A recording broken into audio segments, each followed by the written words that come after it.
Jadi nama baru untuk rencana 10 tahun yang terkini ialah Rencana Pendidikan Malaysia RPM 2026-2035. Oke, yang ini kamu boleh nampak di laluan dari depan hingga ke entrance itu satu poster besar yang menguraikan tentang Rancangan Pendidikan Malaysia ini. Tetapi untuk murid-murid memang sukar untuk memahami barangkali sebab terlalu banyak maklumat dalam poster itu. Ya, kalau guru-guru dia semua tahu saya sudah beri kalimat. Jadi untuk murid-murid tidaklah sekompleks itu yang kamu perlukan. Matlamat RPM 2026 hingga 2035 ayatnya begini: melahirkan insan sejahtera. Nah, itu dia punya keyword, insan sejahtera yang mempunyai ciri-ciri murid. Ada 5 ciri. 5 ciri ini mesti dihafal.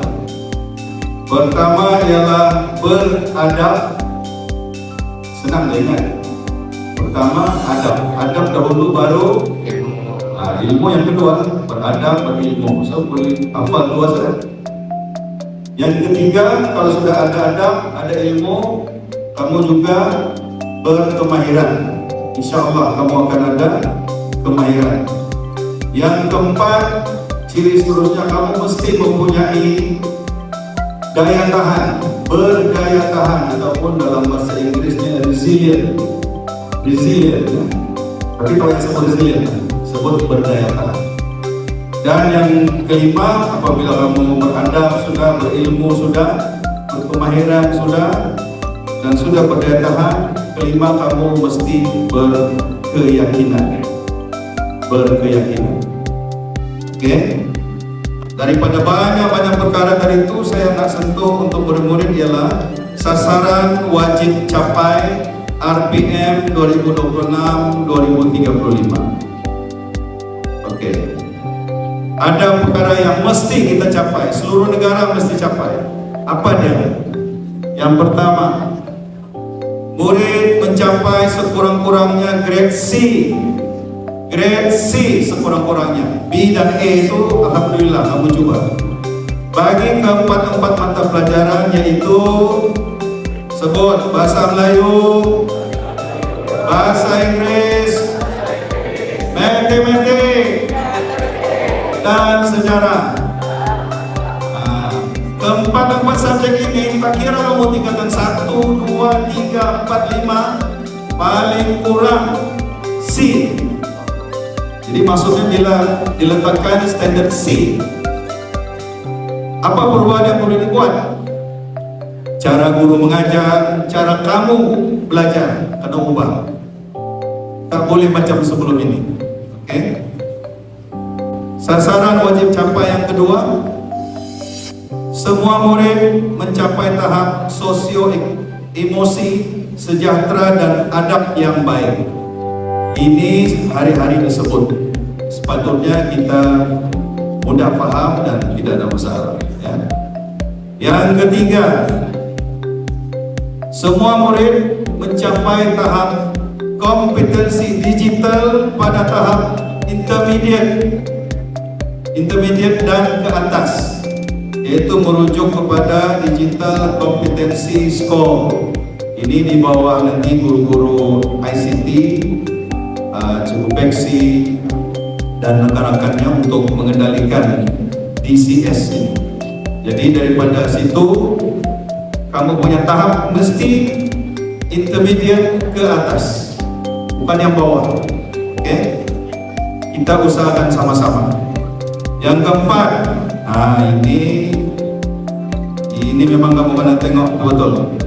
90% murid tahap 2 ini sekolah rendah, hingga tingkatan 5 mencapai tahap kesihatan fizikal cergas dalam ujian segap yang kamu buat, naik turun bangku, jangkauan meluncur, semua tu kan, bangkit tubi, semua tu mesti mencapai tahap kesehatan fizikal cergas dalam ujian SEGAP. Status kecergasan cergas, dia minta cergas saja. Cergas itu tengah-tengah tau. Untuk 90% lah sekurang-kurangnya 900 orang daripada kamu nih, paling kurang mesti dapat status cergas. Cergas ini kalau marka antara 12 hingga 14/20. Semua murid menguasai sekurang-kurangnya kemahiran 2 bahasa, yaitu bahasa Melayu dan bahasa Inggris. Mungkin ada yang cuma menguasai bahasa Melayu, bahasa Inggris dia lemah. Atau ada yang bahasa Inggris bagus, bahasa Melayu lemah. Jadi dia mesti dua-dua. Yang ini tindakan guru-guru bahasa Melayu, bahasa Inggris dan juga murid-muridnya. Keenam, so ini tak apa, semua institusi pendidikan, maksudnya sekolah kita termasuk mempunyai ikon lestari. Kita akan membuat nanti apa-apa proyek berkaitan dengan persekitaran, kelestarian persekitaran. Di sekolah mesti ada, sekurang-kurangnya ada satu proyek. Ketujuh, ini khas untuk MBPK. Kamu tahu MBPK apa?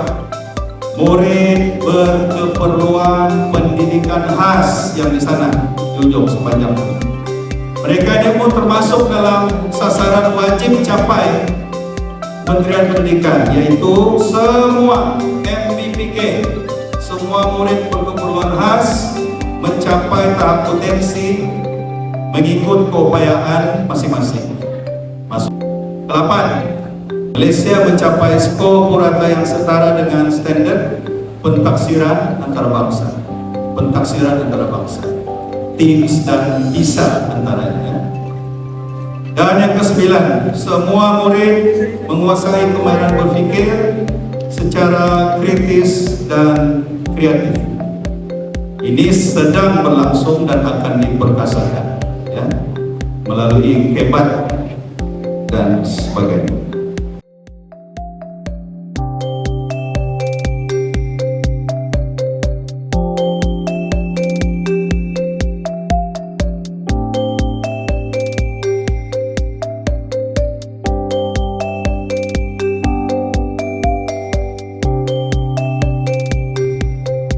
Assalamualaikum, salam sejahtera, salam Malaysia Madani dan salam JPN Labuan, pendidikan bermutu, insan terdidik, negara sejahtera.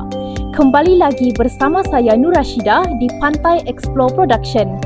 Mari ikuti saya bersama-sama untuk menemu ramah beberapa orang murid berkaitan dengan matlamat Rancangan Pendidikan Malaysia RPM 2026 sehingga 2035. Assalamualaikum, boleh anda perkenalkan diri anda? Waalaikumsalam.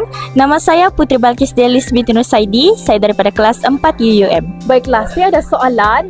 Dalam sasaran wajib capai RPM 2026-2035 adalah sekurang-kurangnya setiap murid wajib mencapai grade C dalam 4 mata pelajaran penting, iaitu Bahasa Melayu, Bahasa Inggris, Sejarah dan Matematik. Pada pendapat anda, apakah peranan setiap murid untuk mencapai sasaran tersebut? Pada pendapat saya, setiap murid perlu memainkan peranan penting bagi mencapai sasaran wajib RPM 2026 hingga 2035 dengan cara meningkatkan usaha mereka dalam pelbagai mata pelajaran, terutama sekali bagi keempat-empat mata pelajaran tersebut, iaitu Bahasa Melayu, Bahasa Inggris, Matematik dan juga Sejarah. Sebagai contoh, murid boleh membuat ulang kaji sendiri di rumah, pergi tuition, ataupun meminta bantuan daripada rakan yang lebih berpengetahuan untuk membimbing mereka. Dengan cara ini, murid dapat meningkatkan usaha mereka dalam mencapai sekurang-kurangnya grade C bagi keempat-empat mata pelajaran tersebut. Baiklah, terima kasih kerana sudi ditemu ramah pada pagi ini. Terima kasih. Sekian, terima kasih. Assalamualaikum, boleh anda perkenalkan diri anda? Nama saya Eva Amanda dari kelas 4 UPM. Baiklah, saya ada soalan. Matlamat RPM 2026 sehingga 2035 adalah untuk melahirkan insan sejahtera yang mempunyai 5 ciri murid ini. Boleh anda huraikan salah satu ciri daripada 5 ini? Okey, terima kasih atas soalan tersebut. Mari kita ambil contoh yang pertama, iaitu beradab. Seperti kata pepatah, beradab dulu baru berilmu. murid mestilah memupuk sifat adab dalam diri mereka agar karomah insannya terus dipupuk dalam kalangan murid sekolah. Sebagai contoh, murid yang beradab adalah memberi bantuan kepada guru jika memerlukan dan bersapa dan bersalam apabila bertemu dengan guru. Akhir kata, murid yang berilmu tidak semestinya beradab, tetapi murid yang beradab selalu berilmu. Sekian, terima kasih. Baiklah, terima kasih kerana sudi meluangkan masa. Terima kasih kerana setia menonton setiap detik yang telah kami rakamkan sebentar tadi. Rangkuman kita berakhir di sini, namun Jelajah Pantai Explore akan terus bersama anda. Jangan lupa tekan butang like, subscribe dan kongsi video kami. Terima kasih.